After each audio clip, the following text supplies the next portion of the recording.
pun dari klien atau hasil-hasil diskusi jaringan dengan korban penggusuran untuk menelusuri berapa sih jumlah penggusuran yang ada di DKI Jakarta sepanjang tahun 2015. Nah, ternyata kasus-kasus yang seperti di Kampung Pulo bukan yang pertama. Banyak sekali korban penggusuran yang tidak mendapatkan peliputan media massa seperti pada kasus Kampung Pulo, dan pelanggarannya berlalu begitu saja. Nah, kita mencoba untuk mendokumentasikan pelanggaran tersebut supaya kita sadar bahwa ada yang salah dengan penggusuran di Jakarta. Nah, kita masuk ke dalam slide pertama. Azhar, terima kasih. Agak bisa di full screen kayaknya.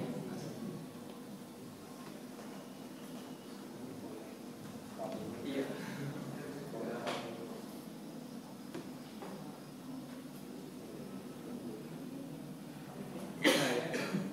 Ya, betul ya. Tahun 2014 bulan Juni lalu kita pernah di LBH mengadakan diskusi tentang kemana arah kebijakan perumahan kita.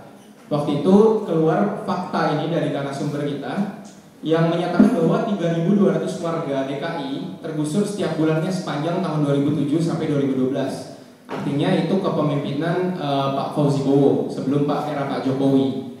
Nah, yang kedua, 6 triliun waktu tahun 2014 ini dana gabungan dari APBD DKI sama Kementerian PU Republik Indonesia itu mengucurkan dana untuk rencana penggusuran paksa. Gimana sih cara kita mengukur potensi dananya? Itu biasanya kalau di mata anggaran pemerintah tulisnya penertiban lahan, penataan atau apalah, penataan kawasan, bahasa-bahasa yang demikian. Nah, dari anggaran 6 triliun itu ditemukan fakta bahwa 131 titik di DKI Jakarta terancam digusur sepanjang tahun 2014 sampai 2015. Nah, sedihnya waktu penggusuran juga ada aparat tidak berwenang yaitu TNI dan Polri tidak sesuai standar HAM dan solusi sama sekali tidak memadai. Nah, dari sini kita coba mencari tahu berapa sih pelanggaran sesungguhnya yang terjadi dan apa sih hak-hak warga di dalam penggusuran dan berapa sih jumlah penggusuran yang dapat solusi yang layak dan yang tidak. Berikutnya. Nah, ini tujuan penelitiannya, kita membagi ke dalam 1, 2, 3, 4, 5, 6 kategori. Itu tujuan penggusuran paksa, prosedurnya itu artinya ada musyawarah atau tidak atau teman sepihak. Kayak di Kampung Pulo, udah musyawarah tiba-tiba diputuskan sepihak. Terus ada metode penggusuran paksa, sesuai apa enggak dengan standar HAM.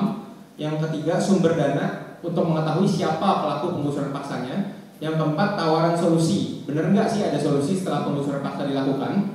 Yang keenam, demografi, berapa jumlah warga terdampak dan berapa lama warga telah menghuni lahan tersebut. Berikutnya, ini sumber media massanya, FGD sama sistem informasi kasus LBH Jakarta. Terus kita cross check dengan standar HAM dan ketentuan UU yang berlaku di Republik Indonesia. Berikutnya. Nah, teman-teman, di tahun 2005 Republik Indonesia itu sudah berkomitmen untuk menegakkan HAM ekonomi, sosial, dan budaya dengan meratifikasi ini Kovenant Internasional tentang hak ekonomi, sosial, dan budaya. Nah, di dalam salah satu pasal, yaitu pasal 11 di Kovenant ECOSOC, itu ada hak atas kehidupan yang layak dan hak atas perumahan. Nah, artinya Indonesia juga bersepakat bahwa dia menghargai setiap orang di Indonesia itu berhak atas rumah dan kehidupan yang layak. Dan karenanya dia harus terhindar dari penggusuran paksa. Nah, penggusuran paksa ini diatur sangat ketat. Jadi nggak boleh dilakukan sebelum memenuhi standar-standar ini. Ada 2 sumber hukumnya yang paling pokok. Yang pertama ada UN Basic Principles and Guidelines on Development Based Evictions and Displacement.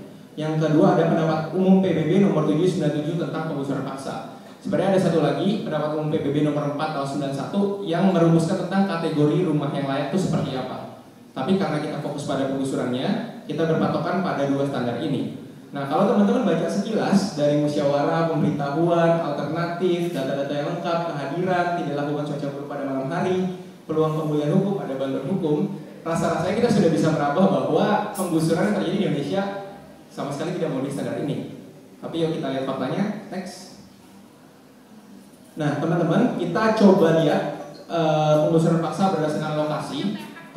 Total kita menemukan ada 30 kasus penggusuran paksa di DKI Jakarta. Pelaku terbanyaknya Pemprov DKI 21 kasus, kemudian di urutan berikutnya ada TNI, KAI, dan proyek tol yang dilakukan oleh pihak swasta. Nah, di kasus penggusuran paksa ternyata fokusnya itu di Indonesia bagian timur dan utara. Itu korban paling banyak. Coba lihat di Jakarta Timur itu ada 12 kasus sendiri dengan korban 1.680 kakak dan 40 unit usaha. 40 unit usaha artinya bangunan yang ditujukan untuk mata pencaharian. Bisa jadi warung atau gedung atau apapun itu, pokoknya tujuannya untuk mata pencaharian. Yang kedua, ada 9 kasus di Jakarta Utara, itu 1343 kakak dan 52 unit usaha kehilangan tempat tinggalnya. Berikutnya, nah kita coba cari tahu kenapa sih penggusuran begitu marak, apa sih yang menyebabkan penggusuran, kenapa sih dirasionalisasi oleh pemerintah melaksanakan penggusuran sebanyak 30 kasus, padahal dampaknya juga nggak sedikit. Itu jumlahnya total 3.433 kakak tergusur sepanjang tahun 2015 dan 433 unit usaha, artinya ada 433 keluarga kehilangan mata pencahariannya. Nah, ternyata paling banyak itu untuk normalisasi dan penertiban. Penertiban ini adalah yang didasarkan pada undang-undang atau perda ketertiban umum. Ya pokoknya pemerintah lihat gak enak, usir aja, kasarnya seperti itu. Nah, normalisasi itu adalah sama seperti kampung pulau, tapi ironisnya Pemprov selalu mengklaim bahwa itu adalah tanah milik negara tanpa bisa membuktikan hak apa yang dia punya atas tanah tersebut. Malah posisi tanah warga itu bisa lebih kuat. Berikutnya. Nah, bisa dilihat di sini bahwa warga tidak pernah mendapatkan urgensinya mengapa dia harus direlokasi dari tanahnya. Karena setiap penggusuran paksa itu tidak diberikan informasi yang cukup. 26 kasus dari 30 kasus sepanjang tahun 2015 diputuskan secara sepihak. Sepihak maksudnya kayak gimana? Yang tadi Pak Romo Sandi bilang, ya pokoknya ini tanah saya nggak perlu buktiin, kamu pergi dari situ sekarang juga. Berikutnya. Nah, ada metode, perlu diketahui teman-teman, tadi di standar HAM penggusuran yang berbasis ancaman itu tidak boleh dilakukan. Tapi pada faktanya di 25 kasus itu didatengin alat berat untuk pindah pada saat itu juga. Artinya, kalau di situ ada kelompok rentan seperti perempuan dan anak, secara tidak langsung akan berpengaruh terhadap kondisi psikologis mereka. Melihat orang-orang berseragam datang bawa mungkin traktor kah, truk, atau mungkin ekskavator, siap merobohkan rumahnya detik itu juga. Nah, yang kedua, ada pelibatan Satpol PP, TNI, dan Polri yang sangat tinggi. Satpol PP mungkin memang wewenangnya, tapi tidak boleh melakukan kekerasan karena tugasnya untuk menegakkan perda. Yang ironis itu ada TNI, harusnya tugasnya berperang, pun kalau dia ada di situ untuk melindungi objek vital nasional. Ini berdasarkan pasal 7 Undang-Undang TNI. Tapi apakah rumah warga yang bisa dibuktikan dengan Perponding Indonesia adalah objek vital nasional? Tidak. Nah, dan Polri seharusnya terhadap kasus-kasus hukum yang belum jelas tanah itu milik siapa, dia tidak boleh datang untuk memutuskan bahwa oke, ini tanah negara. Padahal negara juga nggak bisa membuktikan ini kepemilikan siapa. HPL nggak punya, warga malah punya posisinya dan 30 tahun udah ada di situ. Next.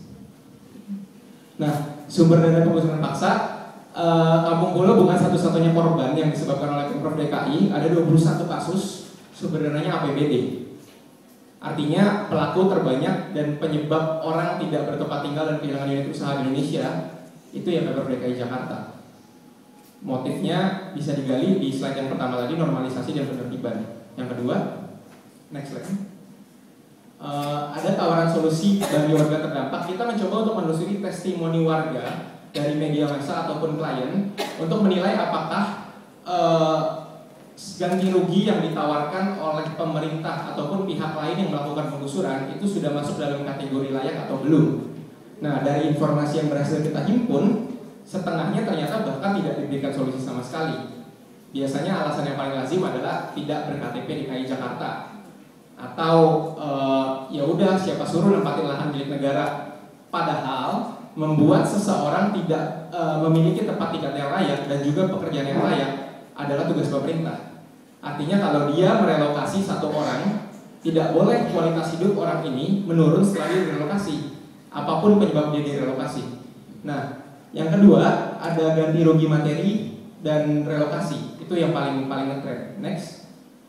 Tapi dari relokasi dan ganti rugi, kita membagi relokasi seluruhnya dan relokasi sebagian pun ganti rugi.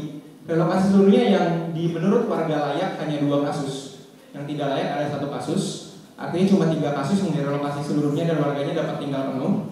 Yang kedua, ganti rugi menurut warga layak hanya dalam 3 kasus, yang tidak layak hanya 2 kasus. Dan ironisnya, Pemprov DKI selalu menggembar-gemborkan bahwa ia menyediakan rusun untuk seluruh warga yang tergusur supaya warga tidak kehilangan tempat tinggal dan tetap bisa melanjutkan hidupnya dengan baik.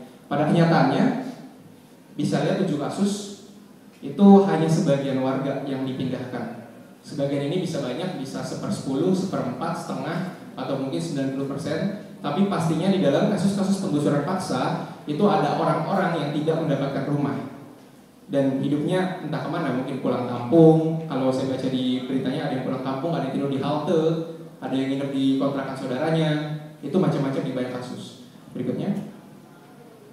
Nah, ini jumlah korban penggusuran paksa bisa dilihat semakin tahun semakin naik trennya. Paling besar ini Agustus karena ada kasus Kampung Pulo. Data terakhir di penelitian ini 920, tapi sekarang udah bertambah lagi. Jadi semakin tahun Pemprov DKI udah melakukan banyak pelanggaran, malah semakin semangat untuk melakukan penggusuran. Padahal solusinya kalau dikaitkan dengan relokasi yang sebagian itu tidak semua dia mampu sediakan solusi. Tapi kenapa dia melakukan sebuah kebijakan yang dia tidak tahu solusinya apa, dia tetap lakukan. Itu ada total kalau sepanjang tahun ada 3433 warga dan unit usaha 433. Dan kalau teman-teman hitung 433 ini berarti mata pencaharian kan, penggusuran 1 unit usaha bisa berpengaruh kepada 4-5 orang anggota keluarga. Karena 1 orang anak, ayah ibu, 2 orang anak, mungkin kalau kakek neneknya tinggal ada yang bisa 10 gitu. Ini ngaruh terhadap kehidupan mereka. Berikutnya. Nah, ini kalau dilihat trennya makin tahun makin meningkat. Next. Nah, di 1963 Junto 1967 KUH Perdata itu ada ketentuan bahwa setiap orang yang menempati suatu lahan dengan etikat baik selama 30 tahun secara berturut-turut itu berhak untuk mendaftarkan tanah tersebut sebagai miliknya. Nah, di dalam beberapa putusan pengadilan ternyata juga nggak nyampe 30 tahun. Ada putusan pengadilan saya temukan tuh cuma 12 atau 18 tahun pengadilan memenangkan kepemilikan dia atas tanah tersebut. Tapi problemnya di lapangan, ini kan padahal kalau kita lihat ada 11 kasus di atas 30 tahun ya. Dan kalau merujuk ke jurisprudensi mungkin yang di bawah 30 tahun ini juga berhak untuk memiliki lahan tersebut. Tapi ya hambatannya itu ketika mencoba untuk melaporkan kepada Menteri Agraria atau pemerintah provinsi atau mungkin BPN tidak direspon atau malah dipungli atau malah ya bagaimana mungkin warga yang kondisi ekonominya menengah ke bawah menyewa seorang notaris untuk mengurus tanahnya supaya itu tidak direbut oleh orang lain. Artinya negara harus memberikan kemudahan mengakses hak tersebut, tapi itu tidak dilakukan. Satu contoh, Ustadz Pol ini pernah menunjukkan yang berhasil membuat sertifikat itu membutuhkan 8 tahun dan biayanya 30 juta. Ya, coba teman-teman bayangkan dengan hambatan seperti ini, bagaimana mungkin orang-orang yang punya hak atas tanah tersebut bisa mendapatkan sertifikat, kemudian tiba-tiba pemerintah datang nanya sertifikatnya di mana, padahal menghalangi pemerintah. Berikutnya. Nah, kalau kita simpulkan, ada beberapa pelanggaran umum yang dilakukan oleh pihak-pihak yang melakukan penggusuran paksa. Yang pertama, tidak melalui metode yang partisipatif, warga tidak tahu urgensinya mengapa ia harus direlokasi dan apakah itu merupakan solusi yang tepat dan satu-satunya. Yang kedua, ada ancaman, biasanya dalam bentuk alat berat. Yang ketiga, keterlibatan TNI dan Polri. TNI dan Polri ini tidak boleh ada dalam daerah penggusuran karena satu, status hukumnya belum jelas untuk Polri, dan kedua, TNI tidak berwenang untuk masa berperang di daerah warga. Padahal rumah warga juga bukan objek vital nasional. Kalau misalnya mau merujuk pada pasal 7 ayat 2, kalau nggak salah butir C, memang ada wewenang TNI untuk melindungi objek vital nasional, tapi itu diatur dalam Perpres 2004 pasal 2, itu objek vital nasional itu ada kriterianya dan rumah warga itu tidak termasuk dalam objek vital nasional. Artinya kehadiran TNI di situ patut dipertanyakan. Yang ketiga, yang keempat, solusi tanah memadai itu dari grafik yang tadi, teman-teman kita lihat ada setengah kasus di DKI Jakarta tidak mendapatkan solusi sama sekali, atau kalaupun ada solusinya tidak layak atau cuma sebagian. Yang kelima, tak akomodir kepemilikan di atas 30 tahun, padahal warga itu punya hak untuk menempati tanah tersebut sebagai miliknya. Tapi ya tadi Pak Sadi juga cerita masa diminta 30 juta dan ngurusnya 8 tahun untuk mengurus sesuatu yang memang miliknya. Berikutnya. Nah, dari penelitian ini kita dapatkan beberapa fakta yang menarik. Ada yang saya tambahin juga, ada yang dari penelitian sumbernya. Yang pertama, Pemprov DKI pelaku terbanyak penggusuran paksa di DKI Jakarta. Korbannya ada 2484 kakak dan 358 unit usaha. Artinya keluarga yang kehilangan mata pencahariannya. Yang kedua, kita tertinggal karena negara-negara lain sudah mengadopsi mekanisme penggusuran sesuai dengan standar HAM. Kalau misalnya teman-teman lihat, ini saya ambil beberapa contoh, ada India, Filipina yang paling dekat, kemudian Afrika Selatan dan Perancis. Di sini mekanisme penggusurannya itu sesuai dengan standar HAM, sehingga nggak bisa tuh pemerintah datang satu, ayo saya mau kamu pergi sekarang juga, nggak ada mekanisme seperti itu. Tapi di Indonesia karena nggak ada standarnya, maka pemerintah sewenang-wenang melakukan itu. Padahal ada ketentuan HAM yang mengatur bahwa hal ini tidak diperbolehkan. Yang ketiga, pelaku dalam 83% kasus tidak menyediakan solusi yang memadai atau tidak ada solusi sama sekali. Yang keempat, 85% kasus melibatkan ancaman alat berat dan aparat yang tidak berwenang seperti TNI dan Polri. Yang kelima, ironisnya, Pemprov bilang itu tanah dia, tapi dia sendiri nggak punya hak pengelolaan. Dan selalu mewacanakan di media bahwa dia punya hak milik negara. Padahal kalau teman-teman belajar hukum agraria itu tidak ada istilahnya hak milik negara. Hak milik itu cuma boleh untuk perorangan. Nah, kalau misalnya Pemprov mau memanfaatkan lahan tersebut, dia harus nunjukin HPL-nya, hak pengelolaan itu untuk apa tanahnya. Nah, kalau warga yang punya fair bonding, berarti nggak mungkin Pemprov punya HPL. Berarti yang kalau ada sengketa di tanah itu yang berhak putusin pengadilan. Bukan Pemprov datang bawa TNI, kemudian Polri yang harusnya jadi penegak hukum malah dukung perbuatan itu dilakukan. Padahal perkara hukumnya belum jelas. Berikutnya, rekomendasi. Sepertinya udah saatnya kita dorong regulasi penggusuran. Satu, supaya menghindari informasi yang timpang. Yang kedua, kesewenang-wenangan pemerintah atas kepemilikan lahan milik warga. Yang ketiga, ancaman yang dialami oleh warga, terutama kelompok rentan perempuan dan anak. Yang kedua, perlu pendekatan partisipatif dalam pembangunan. Jangan datang marah-marah usir bahwa 2001 PP seperti yang selama ini dilakukan. Yang ketiga, menindak pelaku penyebar ancaman dan kekerasan yang biasanya dilakukan oleh aparat. Dan yang keempat, memberikan solusi alternatif pembangunan tanpa penggusuran paksa. Tadi sudah dibuktikan oleh Mas Andi, sebenarnya bisa. Dan salah kalau misalnya pemerintah menstigma warga sebagai penyebab banjir, kemudian mendemonisasi seolah-olah satu-satunya solusi adalah mereka pindah dari tempat itu. Padahal kalau datang ke sana, bagus kok rumahnya, sama aja kayak rumah yang kita tinggalin sehari-hari, nggak ada masalah yang berarti. Yang terakhir, memberikan warga alas hak yang sah apabila telah memenuhi kriteria undang-undang. Nah, sekian pemaparan dari LBH Jakarta. Terima kasih atas perhatian. Terima kasih Aldo atas pemaparannya. Di sini kita bisa lihat bahwa sebenarnya warga atau korban ingin sekali adanya komunikasi atau